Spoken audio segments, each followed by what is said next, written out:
সম্মানিত ভিউয়ার্স, এখন আপনারা দেখতে পারবেন সুহাগ, বাংলার হীরা এবং সোনার ফুল।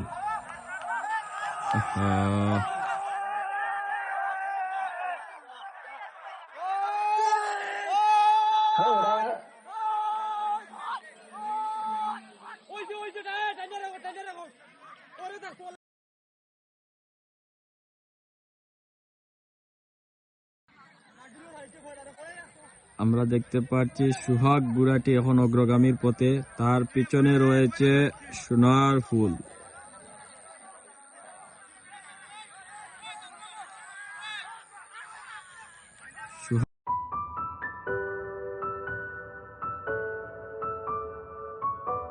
সাধারণ একটি ঘোড়দৌড় প্রতিযোগিতা,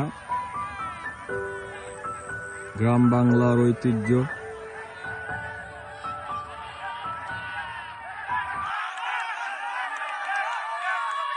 এই তো ছেড়ে দেওয়া হয়েছে বাংলার হীরা।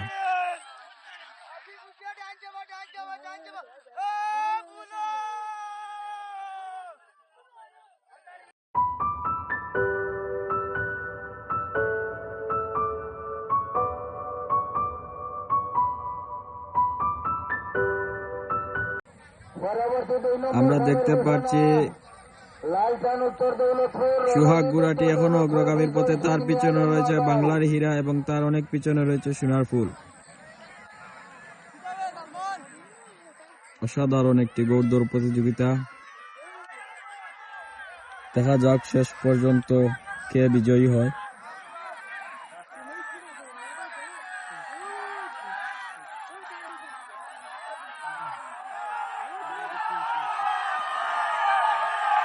বাংলার হীরা এবং সুহাগের মধ্যে হার্ড কম্পিটিশন। আমার মনে হয় বাংলার হীরা এখন অগ্রগামীর পথে, ডান দিকে আর বাম দিকে সুহাগ এবং পিছনে পড়ে গেছে সোনার ফুল।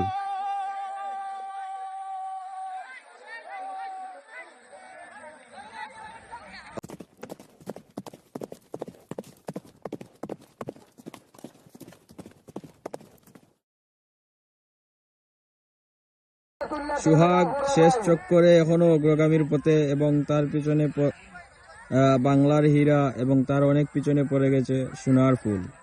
পরবর্তী 2 নম্বর সামের ঘোষণা, লালচান উত্তর দৌলতপুর, রণজিৎ উত্তর দৌলতপুর, বিজয় সিং মিয়ালের নগাঁও।